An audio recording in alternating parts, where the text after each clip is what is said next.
Nous accueillons maintenant Thibaut de Montalembert, qui tourne actuellement donc, une série pour Canal+, qui s'appelle Le Tunnel, une série policière. Il a enregistré chez Audiolib cette année La vérité sur l'affaire Kébert, de Joël Dicker, qui a remporté Harry Kébert, qui a remporté le prix Goncourt des lycéens 2012. Et il est lauréat de la Plume de Pan, donc du Grand Prix du livre audio, pour Parle-leur de bataille, de rois et d'éléphants. Au début de l'année 2008, soit environ 1 an et demi après être devenu, grâce à mon premier roman, la nouvelle coqueluche des lettres américaines, je fus frappé d'une terrible crise de page blanche, syndrome qui, paraît-il, n'est pas rare chez les écrivains ayant connu un succès immédiat et fracassant. La maladie n'était pas venue d'un coup, elle s'était installée en moi lentement. C'était comme si mon cerveau, atteint, s'était figé peu à peu. À l'apparition des premiers symptômes, je n'avais pas voulu y prêter attention. Je m'étais dit que l'inspiration reviendrait le lendemain, ou le jour d'après, ou le suivant peut-être. Mais les jours, les semaines et les mois avaient passé, et l'inspiration n'était jamais revenue. Ma descente aux enfers s'était décomposée en 3 phases. La première, indispensable à toute bonne chute vertigineuse, avait été une ascension fulgurante. Mon premier roman s'était vendu à 2 millions d'exemplaires, me propulsant à l'âge de 28 ans au rang d'écrivain à succès. C'était l'automne 2006 et en quelques semaines, mon nom devint un nom. On me vit partout, à la télévision, dans les journaux, en couverture des magazines. Mon visage s'affichait sur d'immenses panneaux publicitaires dans les stations de métro. Les critiques les plus sévères des grands quotidiens de la côte Est étaient unanimes. Le jeune Marcus Goldman allait devenir un très grand écrivain.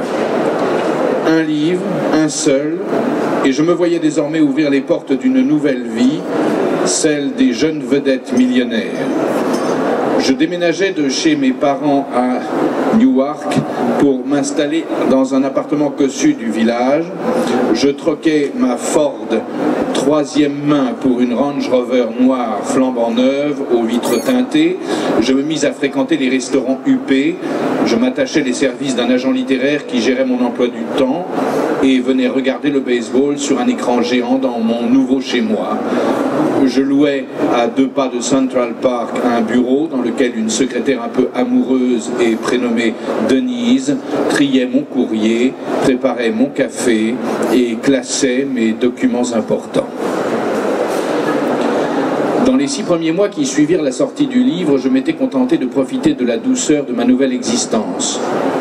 Le matin, je passais à mon bureau pour parcourir les éventuels articles à mon sujet et lire les dizaines de lettres d'admirateurs que je recevais quotidiennement et que Denise rangeait ensuite dans des grands classeurs.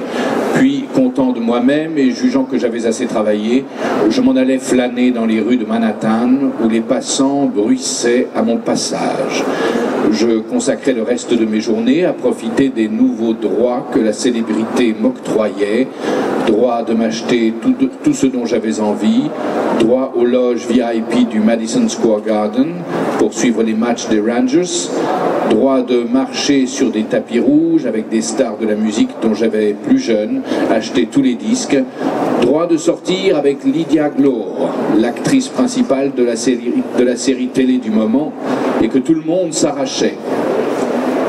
J'étais un écrivain célèbre, j'avais l'impression d'exercer le plus beau métier au monde.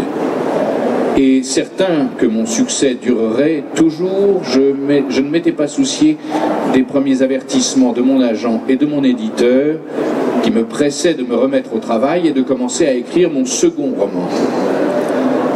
C'est au cours des 6 mois suivants que je réalisais que le vent était en train de tourner. Les lettres d'admirateurs se firent plus rares et dans les rues on m'abordait moins. Bientôt, ceux des passants qui me reconnaissaient encore se mirent à me demander « Monsieur Goldman, quel sera le sujet de votre prochain livre et quand sortira-t-il » Je compris qu'il fallait m'y mettre et je m'y étais mis. J'avais noté des idées sur des feuilles volantes et esquissé des synopsis sur mon ordinateur, mais rien de bon.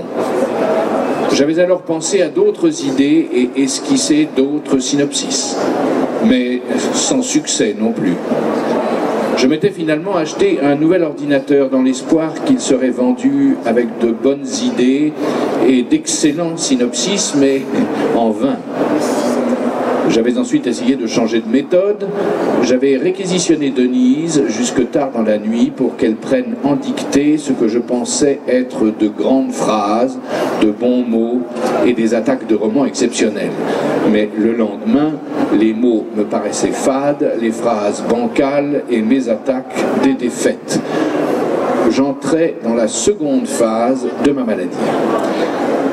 À l'automne 2007, il y avait une année que mon premier livre était paru et je n'avais pas encore écrit la moindre ligne du suivant. Lorsqu'il n'y eut plus de lettres à classer, que dans les lieux publics on ne me reconnaissait plus et que dans les grandes librairies de Broadway les affiches à mon effigie avaient disparu, je compris que la gloire était éphémère. Elle était une gorgone affamée et ceux qui la nourrissaient et ceux qui ne la nourrissaient pas se voyaient rapidement remplacés. Les hommes politiques du moment, la starlette de la dernière émission de télé-réalité, le groupe de rock qui venait de percer avaient repris pour eux ma part d'attention. Il ne s'était pourtant écoulé que 12 petits mois depuis mon livre. Un laps de temps ridiculement court à mes yeux, mais qui, à l'échelle de l'humanité, correspondait à une éternité. Durant cette même année, pour la seule Amérique, 1 million d'enfants étaient nés, 1 million de personnes étaient mortes, une bonne dizaine de milliers s'étaient fait tirer dessus, un demi-million avait plongé dans la drogue, 1 million était devenu millionnaire, 17 millions avaient changé de téléphone portable, 50 000 étaient décédés dans un accident de voiture et dans les mêmes circonstances, 2 millions avaient été blessés plus ou moins gravement. Quant à moi, je n'avais écrit qu'un seul livre. Schmidt & Hansen, la puissante maison d'édition new-yorkaise qui m'avait offert une coquette somme d'argent pour publier mon premier roman et avait placé beaucoup d'espoir en moi, harcelait mon agent, Douglas Claren, qui, lui, me traquait en retour. Il me disait que le temps pressait, qu'il fallait absolument que je présente un nouveau manuscrit. Et moi, je m'efforçais de le rassurer pour me rassurer moi-même, lui affirmant que mon second roman avançait bon train et qu'il n'avait aucun souci à se faire. Mais malgré les heures passées enfermées dans mon bureau, mes pages restaient blanches, l'inspiration s'en était allée sans crier gare, et je ne la retrouvais plus. Et le soir, dans mon lit, incapable de trouver le sommeil, je songeais que bientôt, et avant ses 30 ans, le grand Marcus Goldman n'existerait déjà plus. Cette pensée m'effraya tellement que je décidai de partir en vacances pour me changer les idées. Je m'offris 1 mois dans un palace de Miami, soi-disant pour me ressourcer, intimement persuadé que la détente sous les palmiers me permettrait de retrouver le plein usage de mon génie créateur. Mais la Floride n'était évidemment qu'une magnifique tentative de fuite, et 2000 ans avant moi, le philosophe Sénèque avait déjà expérimenté cette pénible situation. Où que vous fuyiez, vos problèmes s'invitent dans vos bagages et vous suivent partout. C'était comme si, à peine arrivé à Miami, un gentil bagagiste cubain m'avait couru après à la sortie de l'aéroport et m'avait dit « Êtes-vous Monsieur Goldman ?»« Oui. »« Alors ceci vous appartient. » Il m'aurait tendu une enveloppe contenant un paquet de feuilles.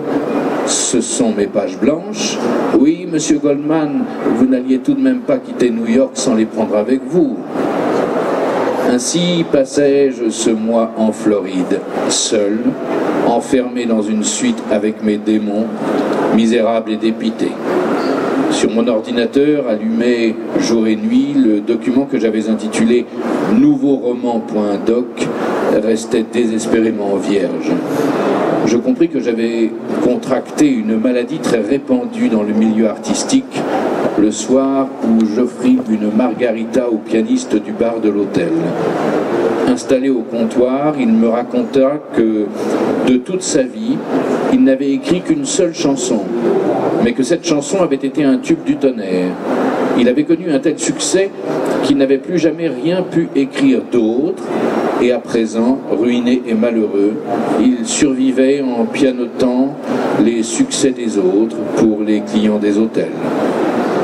À l'époque, j'ai fait des tournées d'enfer dans les plus grandes salles du pays, me dit-il, en s'accrochant à mon col de chemise.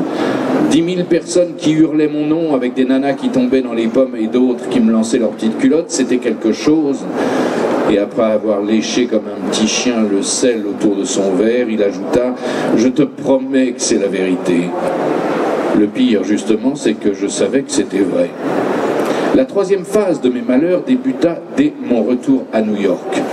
Dans l'avion qui me ramenait de Miami, je lus un article sur un jeune auteur qui venait de sortir un roman encensé par la critique.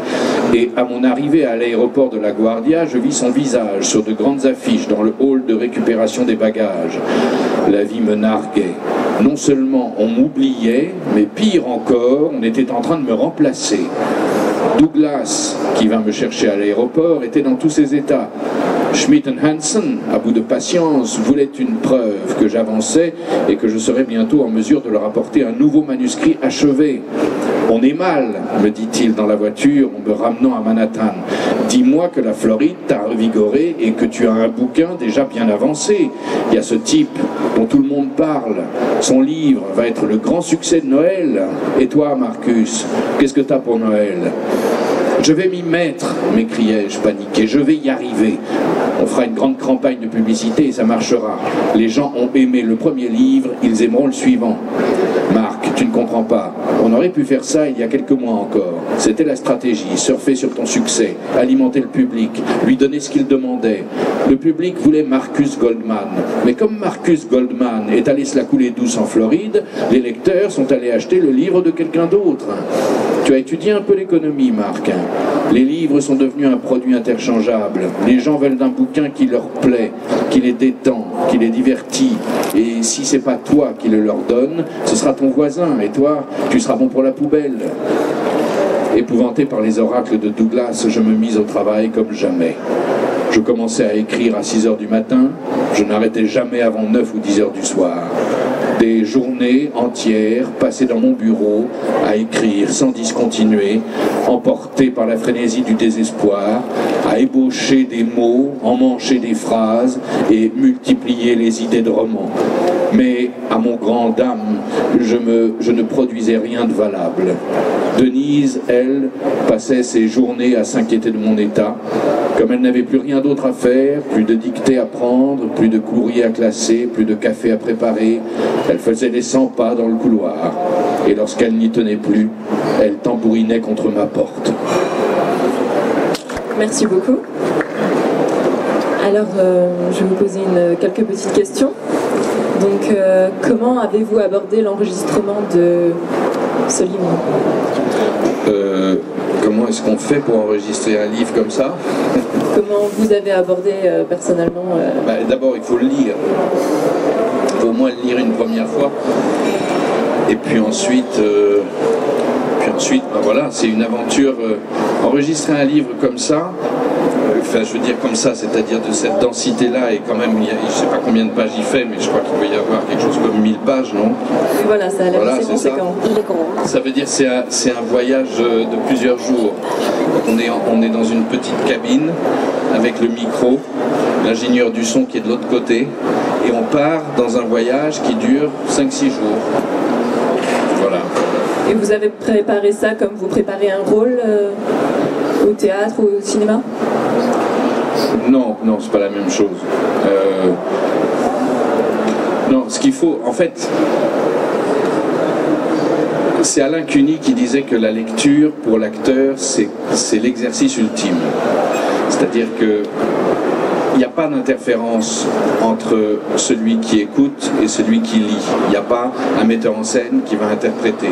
Donc, l'acteur, la voix de l'acteur, c'est l'instrument par lequel la voix de l'auteur, la voix avec laquelle il a écrit, c'est-à-dire cette voix mentale qui l'a accompagné dans l'écriture de son livre, l'acteur va donner voix à cette voix mentale. Donc ça veut dire qu'il faut faire voir les images, faire voir l'imaginaire que l'auteur a développé pendant toute une œuvre. Ça veut dire aussi rentrer dans un rythme et dans une musique qui est propre à cet auteur-là. Donc, déjà, il faut rentrer dans le livre, c'est pour ça qu'il faut le lire une fois, idéalement le lire 2 fois presque. Et puis ensuite, c'est une interprétation qui se fait... c'est-à-dire qu'en fait, la première lecture, elle se fait à voix basse, comme tout le monde, quand on lit un livre. Et puis ensuite, il y a ce passage à la voix orale. Et qui est surprenante aussi pour moi. D'accord. Cet ouvrage particulièrement en fait est à la première personne. Oui. Donc comme le disait la comédienne Odile Cohen tout à l'heure très justement, il s'appréhende différemment qu'un ouvrage qui serait à la 3e personne. Donc oui. Vous pouvez davantage le vivre en fait qu'un autre livre en fait. Oui. Oui, bien sûr. Donc pour vous c'était particulier en fait d'enregistrer ce livre Non, c'était pas particulier, c'était particulier dans ce sens-là. Après, c'est pas plus particulier que ça. Vous êtes bien trouvé dans la peau du personnage en fait. Oui, c'est-à-dire que c'est un livre qui est très très visuel. Donc c'est comme un film en fait, ce livre est comme un film, donc on rentre dans un film. Il y a des livres qui sont plus abstraits, qui sont plus abstraits, qui sont plus, disons, peut-être sur un style ou sur une langue. Là, l'auteur, c'est vraiment quelqu'un qui développe un film dans lequel on rentre et il nous prend par la main et il nous emmène jusqu'au bout de l'histoire. Voilà, donc il faut rentrer dans ce fil-là et puis suivre l'histoire et la donner à entendre, la donner à voir. Vous avez fait des recherches extérieures ou alors uniquement sur le livre? Non, pas extérieures, uniquement sur le livre. D'accord, très bien. Vous voulez nous dire un mot sur votre actualité? Non, bah écoutez, voilà, je tourne cette chose-là pour Canal+, qui est une série policière qui a été achetée par Canal, qui avait été fait par les Danois, qui s'appelait The Bridge, qui était très très bien. Et puis voilà, et l'année prochaine, je serai très certainement au théâtre, mais je ne peux pas encore dire quoi, parce que comme il y a plusieurs choses qui sont dans l'air, il faut choisir. Et une information sur la série, vous la tournez en français ou en anglais? Les deux, puisque en fait, le pitch de l'histoire, c'est qu'il y a... Les Danois l'avaient appelé The Bridge parce qu'il y a le pont qui relie la Suède au Danemark avec la frontière au milieu. Et donc ça commence, il y a un corps qui est trouvé, la tête au Danemark, les jambes en Suède. Donc du coup les deux polices, les deux pays vont collaborer ensemble. Ici c'est The Tunnel parce que c'est tunnel sous la Manche et que la tête est en Angleterre, les jambes sont en France. Les Américains l'ont acheté, je ne sais pas comment ils l'appellent, la tête est au Mexique, les jambes sont aux États-Unis, enfin voilà. Après ça se décline. Très bien, ça a l'air très intéressant. Merci. Merci à vous. Merci.